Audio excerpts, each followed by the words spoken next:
Monday Night Raw is now at a point in which it can't even really evoke feeling from me. Raw is so trash. You know what? Let me ask you as the viewer, because you guys don't have to live stream. You guys don't have to watch Raw and try to communicate with the audience. So it's easy for you to sit down and watch Raw and digest Raw. I want to ask you people that watch Raw, that watch it live, meaning not the replay where you can skip the ad breaks and all of that, not that. But when you watch Raw live, how do you feel when you watch Raw? Like, serious video. How do you feel when you watch Raw? Because, like, if it's not for me streaming, I feel like it would be really, really hard for me to get through an episode of Raw. I would say more than half the time I'm not even really paying attention. I would have to go back and watch like clips of what happened just to remind myself of what happened or some things that I may have missed. I kind of want to talk about the state of Raw. I don't want to review tonight's or last night's Raw. This isn't a review. I mean, sure, we can go over what we saw. We saw a promo from Seth Rollins that meant absolutely nothing. You know what? While we're here, let's talk about Seth Rollins. Seth Rollins is now back in the position that he's always been in. Seth Rollins has always been at the top, but not at the top. Always at the top, but still not that guy. I don't know how he can consistently pull that miracle off. They will put everything behind Seth Rollins. They'll put all the storyline behind Seth Rollins, all the TV time behind Seth Rollins. They'll put titles behind Seth Rollins. They'll surround him with groups. And he continues to still not be that guy. I don't know what they can do for him. It's not like he's a bad promo, and it's not like he's a bad wrestler. He's neither of the two. But he still can't be that guy. I don't even know if it's a booking thing at this point. He just seems corny. Now, when he's a babyface, I feel as though he's a really good babyface. When he's in the role of being a fiery babyface. But if he's like your status quo babyface, nah, he's corny there too. Seth Rollins fits in the very, very specific pocket, and he has to stay there. Being heel doesn't and hasn't worked for him, I think, ever. Meaning at the top, like when he was the guy, not Shield, but like when he was the guy. And you guys can correct me if I'm wrong. I may be forgetting something. I'm sure I am. Please correct me if I'm wrong. He just doesn't work. Maybe Seth needed to be a tag team partner guy. I don't know, but this isn't for him. He's surrounded by Braun Breaker, who he's brought down several levels. And Bronson Reed, who before getting injured was raising his level, and now he's brought down several levels. Why do we have this group and we didn't put the titles on Bronson Reed and Braun Breaker to begin with? They should already be champions. This is a group. They've been together for a couple of months. Where's the results? Oh, but it's, long-term booking. We're creating a long-term storyline. We need to see something for us to sink our teeth into, something for us to believe that these guys are a legitimate threat outside of, well, this guy can throw a spear and bark and this guy can land on you. That's not enough. And then on top of that, your main guy, Seth Rollins, who used to be Mr. Every Week, now rarely wrestles. Everybody rarely wrestles. Raw is Monday night promo, Monday night segment, and Monday night you might get a match. Oh, and don't get me started with Night of Champions. Night of Champions with 2 championship matches? You probably got more championship matches on SmackDown. Why are the Street Profits not on Night of Champions? Why? We got them in a TLC match on SmackDown. Then we got them with 2 matches against Fraxium, 1 non-title, and 1 was interfered on. And now they're going to get another tag team match against the Howdy Boys, or what's their name? The Wyatt Six people. What the? I bet you if it was DIY, they would have had another PLE. I bet you. As a matter of fact, I bet you if DIY were the tag team champions, they would have been on the main event card, they would have been on Backlash, and they would have been on Night of Champions. How do you have Dom having to pull out a Night of Champions, and you got 2 different separate tag team titles, and neither one of them can make the card? What the? But we got Sami Zayn and I almost called him Tucker Carlson. What's his name? Karrion Kross. Completely different name. We got them on the PLE. Karrion Kross. Hey man, but people wanted to Karrion Kross. They wanted to see him. You get nothing.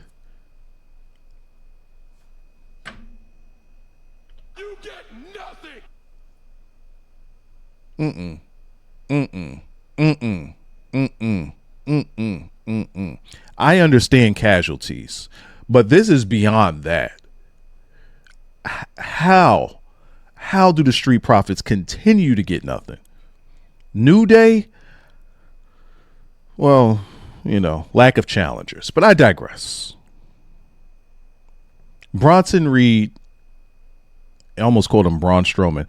Bronson Reed and Braun Breaker should be tag team champions so that they could be seen as a legitimate threat, and so that we could also see that there is some sort of progression with this group. And I'm not going to talk about that whole, hey, 4th member might be on the way, Ethan Page, or what's the kid's name? Damian Sandow. What's the boy name? Ricky Starks.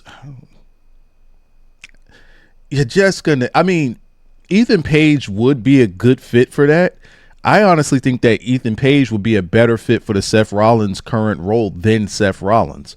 But it's still not going to matter. Nothing's going to matter. I don't even know how this sheet came across Triple H's desk, how this Raw sheet came across Triple H's desk, and he approved these. He approved the show. He approved these matches. That Lyra Valkyria shit? Oh my God. You got Bayley and Becky. Everybody under the sun knows they're not going to give us a clean finish. Why? Because Triple H doesn't like to beat anybody that he likes. He got to find a way out of it. He can't commit to anything. He doesn't understand that, hey, sometimes losses builds character. We don't get that. So what do? We force Lyra. This was the stupidest what reason did she even have to be out there? What was her reason? Legitimately no reason. Then if you interfere in this match, you've been watching wrestling all your life. Wrestling has been going on for decades and decades and centuries. Everybody knows you interfere in the match, you cost the person that you're trying to interfere for, you cost them the match. And you go and you cost her the match. For what? For what reason? To force a triple threat? You didn't have to. Let me calm down. Lyra didn't need to be a part of this in order for this storyline to continue. You didn't need to even make the next viewing of this match be a triple threat. There's other ways that we could have gotten to the triple threat without her being fucking stupid.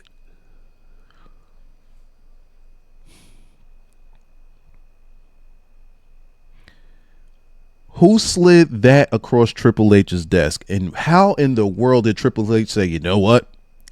It's a good idea. But Vince was the problem. Vince. Right? This was Vince was the problem.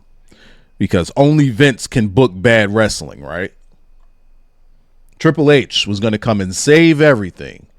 He frauded NXT.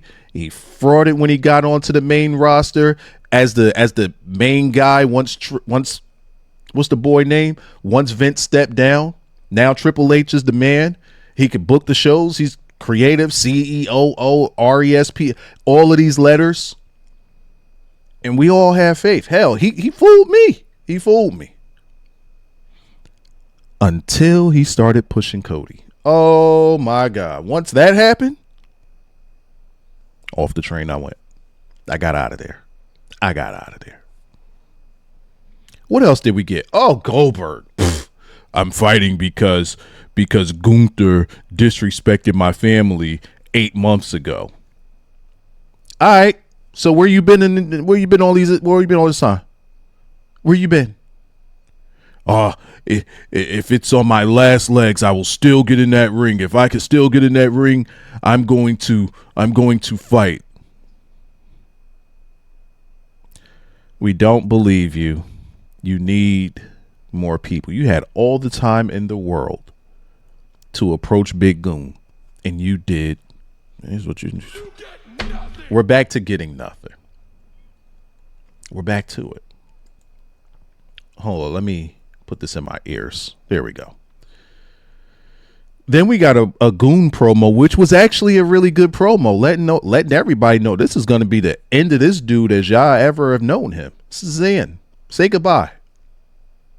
I'm killing him. Pay your respects. My only problem with this is, why couldn't Goon say this to his face? Oh, I know why. Because Monday Night Promo, we got to save it. Like, hey, why waste a Goon response on a back-to-back, meaning them two speaking back-to-back, where you could split that segment in half, have Goldberg talk, have Goon say nothing, then have Goon speak next week. Too much talking, not enough hands. Somebody got to throw hands at somebody somewhere. I don't even care if it's like Goon. Goon don't wrestle. Nobody wrestles. Everybody talks. Monday Night Promo. And I blame the fan. It's just like Seth Rollins said in the beginning of the show. The fans don't know what the hell they want. And because the fans don't know what the hell they want, WWE doesn't know what to book. For years, y'all been talking about how, oh, such and such ain't no good because they can't talk. Such and such ain't no good because, oh, man, this guy's really good because he could talk.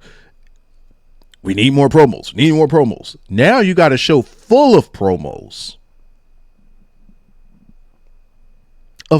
We got we're gonna take Night of Champions over to the Saudis and give them about 5 matches. Vince would never. That's not giving the people what you want. Vince wanted to get as many people on the card, and I'm not gonna say everybody on, and I'm just talking about regular PLEs or regular pay-per-views. He wanted to get as many people on the card as the storylines suggested. Vince wanted to give you at least 6 matches. At least. Sometimes he'd go overboard and give you like 10. And he'll throw squash matches in there. Bro, when's the last time y'all seen a good squash match? When's the last time y'all seen a good 2-minute match? Why we can't have these things anymore? What did y'all convince Triple H of? Because that dude is clearly confused. He's completely out of touch with what the audience wants. He might still think that we want 3-hour SmackDowns.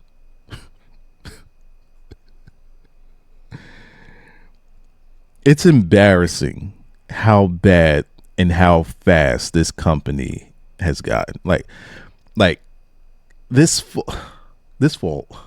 from grace happened so fucking fast, yo. They were riding sky high a year ago. And now it's like unrecognizable. I haven't heard that. Like, are they still talking about sellouts? Are ticket prices still through the roof? I don't know. I genuinely don't know, but I am curious. Engagement has to have gone down. I could look at YouTube channels across the board that covers wrestling, that covers WWE, and I could see that viewer engagement is down across the board. Like, we got to rage bait people in order to get some sort of engagement out of people now. That's how bad it's gotten. It's gotten bad. It's gotten back to as bad as it was when Vince was in his dementia.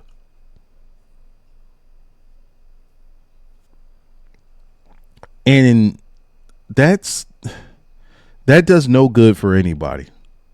What else did we get on here? Sami Zayn. All right, that was stupid. All right. Oh, Jade. Jade did her best to get over that Slim Jim logo, didn't she? Wait, this isn't a review. It's the state of Raw. And I think I've been doing a good job talking about the state of Raw. By the way, Jade is up and down. She's a robot. Jade is purely a scripted. Jade is AI. They've created an AI bot, put it into Jade. She cuts promos like she's AI. She wrestles like she's AI. Roxanne is going. This chick Jade needed to be brought up through some sort of power plant or some sort of something before she came up to AEW and then onto the main roster of WWE. She needed to go through the ringer. She needed to go through with Booker T's, what's that, Reality of Wrestling. She needed to, I think that's the name of his promotion. She needed to go through that for a few years to get some seasoning, to get some teaching, to get some guidance. She needed Booker T, not NXT. No, not NXT. She needed to go to Booker T. There's but so much that Roxanne could do for this lady. And it's weird because sometimes Jada have a pretty decent match. She had a decent match with Liv. She had a decent match with Naomi. She had a good match with Nia. Sometimes Nia could pull a good match out of somebody, can't she? But sometimes Jade is just insufferable with how robotic she is. It's ridiculous. What else did we get on here? Penta and Braun Breaker. Fuck that match. Fuck that match. And anybody who thought that was a good match, fuck you too. And then we got Jay and Cody.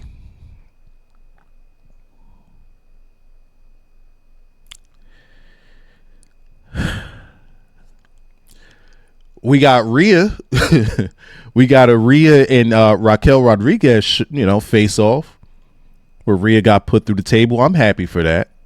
Not like on some I hate Rhea shit, but because like Rhea has finally brought herself back down to earth, and I think that that's going to do very well for her character because she was going on a trajectory in which she was about to turn into Charlotte real fucking fast. And her getting back to intermingling with people, not having to be in the title picture, but possibly raising up the equity of the others around her, making other people better, making the others around her, bringing them up to her level as best as she could. I think that that's excellent and will do wonders for like just the longevity of her popularity, because people will remember this.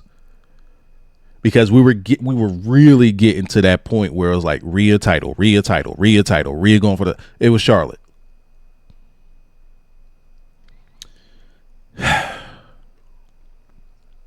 Raw is just so fucking ass, yo. It's just so. I can't even feel anything for it.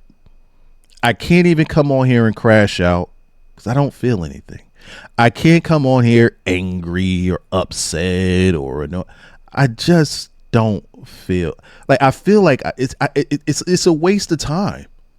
If you don't watch Raw for 3 weeks and you come in and watch the next Raw, you've missed nothing. You've missed nothing. That's not a good thing. That's not a good thing, man. I don't know how you guys enjoy your WWE. It's probably in post, in which you don't have to watch the ads and you could get through it quicker. I think that Raw without the ads is probably about an hour and a half. And if you watch Raw,